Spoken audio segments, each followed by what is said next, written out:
Mani Faizal Yasim jalqabarratti waraanni bilisummaa Oromoo zooniiwwan garaagaraatti tarkaanfii fudhachuu ibse. Tarkaanfilee fudhatamaniin qondaala waraanaa Litnaal Akililuu Tsaggaayee dabalatee loltoonni bilxiginnaa dhibbootaan lakkaaman iddoo garaagaraatti dhumanii jiru. Meeshaalee waraanaa hedduus booji'uun danda'amee jira kan jedhe waraanni bilisummaa Oromoo konkolaattota waraanaa hedduu fi buufataalee waraanaa barbadeessuu dabalatee tarkaanfileen murna aangoorra jiran dabsan hedduun fudhatamuu ibsee jira. Gabaasa Yihuun Ingidaa akka itti aanutti isiniif dhiyeessina. Waraanni bilisummaa Oromoo ibsa gama marsaariitti qunnamtii uummataa isaatiin baaseen zoonii kibbaatti aanaalee Liiban, Waadaraa, Bulee Hora, Adoolaa, Sabbaaboruu, Goorodoolaa, Abbayya, Dugda Daawwaa fi Adoolaa Reeddetti torbaanota dabran keessa lola jabaa gaggeessaa turuu kan eeroo ibsa kuni. Lola gaggeeffameen waraanni bilisummaa Oromoo injifannoo garaagaraa argachuu beeksiseeti jira. Tarkaanfilee fudhatamaniin qondaala waraanaa Luutinaant Akililuu Tsaggaayee dabalatee loltoonni bilxiginnaa dhibbootaan lakkaaman iddoo garaagaraatti dhumanii jiru. Meeshaalee waraanaa hedduus booji'uuf danda'amee jira kan jedhe waraanni bilisummaa Oromoo konkolaattota waraanaa hedduu fi buufataalee waraanaa barbadeessuu dabalatee tarkaanfileen murna aangoorra jiran dabsan hedduun fudhatamuu ibseeti jira. Lola baatii Gurraandhalaa keessa zoonii kibbaatti gaggeeffamaa ture kana irratti waraanni mootummaa moortaarii dabalatee meeshaalee waraanaa jajjabootti dhimma bahaa turuu kan mul'isu ibsi kun ta'us kasaaraan jabaan isa mudatee jira jedhe. Waraanni bilisummaa Oromoo zoonii jiddu galeessaattis torbaanota dabraniif lola jabaa gaggeessaa turuu ibsee jira. Aanaalee Gindabirat, warra Jaarsoo, Kuyyuu, Adaa, Bargaa fi iddoowwan birootti lola gaggeeffamaniin tarkaanfiin jajjabaan waraana mootummaa irratti fudhatamee jira jedhe. Gurraandhala 16 bara 2022 aanaa Gindabiratitti konkolaataa waraana mootummaa fe'atee gara aanaa Abuunaa Gindabiratitti imalaa ture irratti haleellaa raawwachuu kan ibse waraanni bilisummaa Oromoo lola aanichatti taasifameen loltoota mootummaa 103 fixee jedhe. Meeshaalee waraanaa hedduus booji'uu ibsee jira. Aanaa Kuyyuutti ammoo Gurraandhala 22 bara 2022 mooraa waraanaa naannoo magaalaa Biriitii jiru to'adhee jedhe. Aanaalee biroottis tarkaanfileen wal fakkaatan fudhatamaa turuu ibse. Lolli kun zoonii lixaattis torbaanota dabraniif itti fufinsaan gaggeeffamaa turee jira. Wallagga Bahaa aanaalee Gobbuu Sayyuu, Leeqaa Dullachaa fi kanneen biroo keessatti tarkaanfileen garaagaraa fudhatamuu mul'isa ibsa kun. Lola dhiyeenya kutaalee Oromiyaa garaagaraatti itti fufinsaan gaggeeffamaa jiru kan ilaalchisuun qaamni mootummaa irra deddeebiin ibsa kennaa turan. Tarkaanfiin shanee balleessuu fudhatamaa jira. Shanee balleessaa jirra jechaa ture. Injifannoo waraanni bilisummaa Oromoo argadhe jedhee ilaalchisuun garuu deebiin kennee hamma ammaatti hin jiru. Oduutti aanuun lixa Oromiyaatti haleellaan milishaa Faannoo Amaaraa fi waraana bilxiginnaatti hawaasa nagaa irratti baname itti fufe. Godina Horroo Guduruu Wallaggaa aanaa Horroo Bulluu ganda guddina Abuunaa Jaamu keessatti namoonni 6 garee milishaa Faannoo Amaaraatiin ajjeefamu maddeen himani. Namoonni ajjeefaman kunneen manguddootaa fi daa'imman yoo ta'an isaanis Aadde Lalisee Shifarraa Kumsaa, Dargaggoo Roobaa Fardiisaa, Qixxaataa Duulaa fi Aadde Adaanach Abboomaati. Torban kana keessa qofa namoota ajjeefaman malee namoonni hedduun finxaaliyyota Amaaraatiin ukkaanfamanii bakki jiran hin beekamne kan jiran maddeen. Manneen jireenyaa garee milishaa Amaaraa kanneen gubamuu fi qabeenya jiraattootaa saamamuu ibsanii jiru. Gabaasni kan Muhammad Fantaalleeti ture. Baha Oromiyaa magaalaa Awudaa keessatti kaabineen magaalattii maqaa gibira kaffalaa jiruun humnaa ol maallaqa hawaasa gaafachuu hordofee dukkaanonni baay'een cufamaa jiraachuu jiraattonni OMN'tti himani. Daldaltoota magaalaa Awudaa tokko tokkoon abbootiin dukkaanaa gibira qarshii 40 hamma 60 gaafatamaa jiraachuu kan himu jiraataan magaalaa Awudaa odeessa kana nuun gahe. Namoonni qarshii kana kaffaluu hin dandeenye dukkaanonni isaanii kaabinootaa fi humnoota tikaatiin jalaa saamamaa jiraachuu himam. Haaluma kanaan abbootii qabeenyaa manneen isaanii namootaaf kireessan qarshii 100 hamma 150tti gaafachaa kan jiran yoo ta'u, kanumaan wal qabatee magaalaan Awudaa kan duraan daldala jimaa dabalatee wantoota adda addaa daldaluun dukkaanonni sa'aatii 24 hin cufamne yeroo ammaa irra baay'een cufamee jira jedhame. Oduu teenya gama birootiin finxaaleeyyiin Amaaraa mootummaa Shaabiyaa waliin tumsa tolfatanii yakkasuu kanneen uummata Tigraay irratti raawwatan ammallee itti fufanii jiran waan ta'eef lolli finxaaleeyyii kanneen fi humnoota Isaayyaas Afwerqii irratti eegalame jabaatee itti fufaa jiran pirezidaantiin Tigraay Dr. Dabratsiyoon Gabramikaa'el oduu biraatiin faannoon humna idilee miti. hidhannoos hiikkachuu hin qabu jaani gorsaa dhimmoota tikaa Abiy Ahmed kan ta'an obbo Gaddoo Andaargaachoo gabaasa qindaa'ee Naayimaa Umartu dubbisama.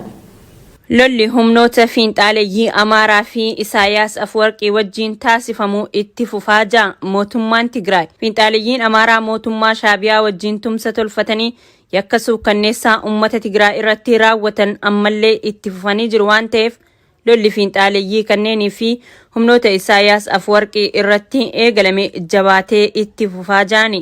Pireezidaantiin Tigraay Dr. Dabratsiyoon Gabramikaa'el Dabratsiyoon kana kan ja'an haala yeroo irratti ibsa bal'aa miidiyaalee Tigraayiif kennaniin yoo ta'u uummanni Tigraay guutumaan guututti haga bilisummaa isaa gonfatutti lola akka itti fufu waamicha dhiyeessee jira.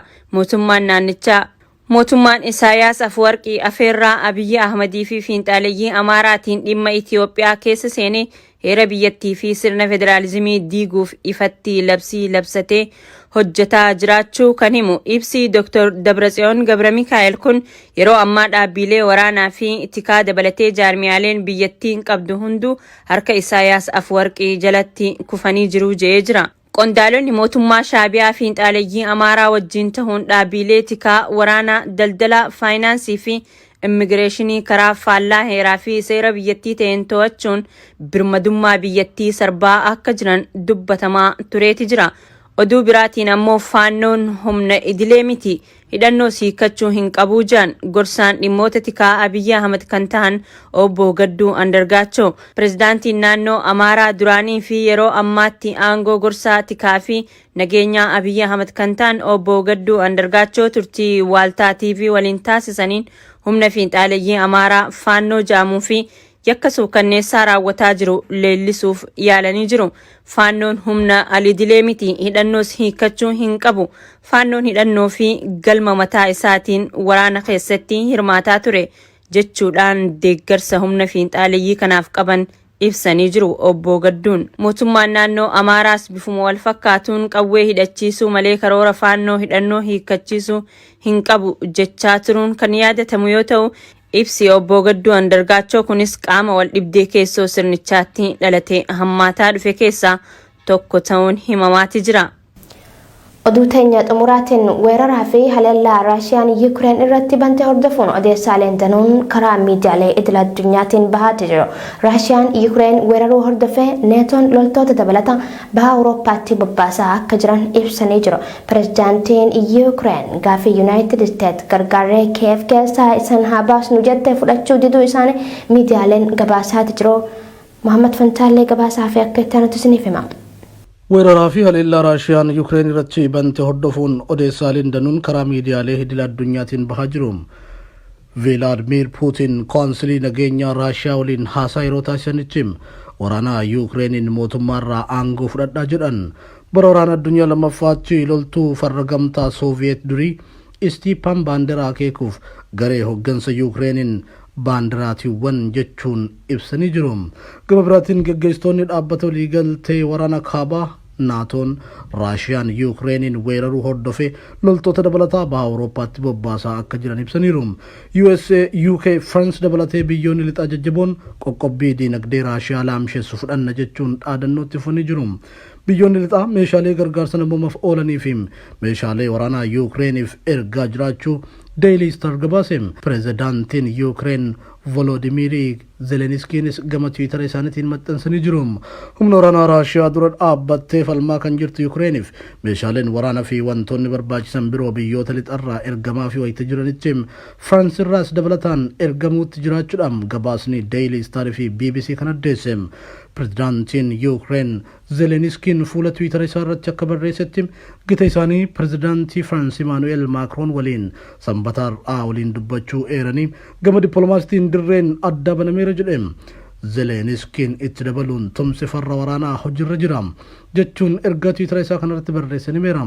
Pireezidaantiin Firaans gama isaatiin ergaa sanbataa viidiyoodhaan dabarsaniin waraanni kun kan yeroo dheeraaf turuudha kanaaf qophaa'uun nurra jira jedheera.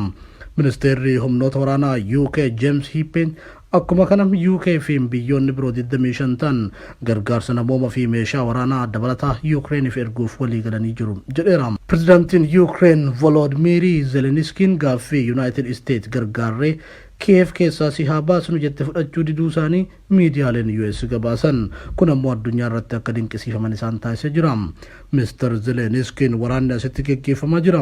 Ani meeshaa waraanaan barbaada malee baqachiisanii na baasuu miti jedhan akka Associated Press qondaala nageenyaa eeruun gabaasetti. Mr. Zelenskin weerara Raashiyaatiif deebii kennaniif miidiyaalee hawaasaa irratti leellifamaa jiru. Gabaasa miidiyaalee idil addunyaa gurguddoon ganama har'aa qabatanii bahaniin waraanni Raashiyaa kan magaalaa guddoo Yukireenitti duule halkanidhaa haleellaa jajjabaa gochaa turus humnoota Kiev irraa dura dhaabbannaa jabaan isaan mudachuutu himame. Raashiyaan saffisa barbaadduun Kiev to'achuu dhabuufi dura dhaabbannaan ishee mudate haleellaa akkaan jabaa raawwachuuf sababa ta'aaf sodaan jedhuun dhalateera. Odeessaa har'a gurraan ala 26 waaree booda bahaa jiruun kibba lixa magaalaa Kiev ganama kana miisaa'iloota lamaan haleelamuu Reuters gabaase. Haleellaan geggeeffame kun maal irratti akka xiyyeeffate hanga ammaatti wanti ifatee hin jiru.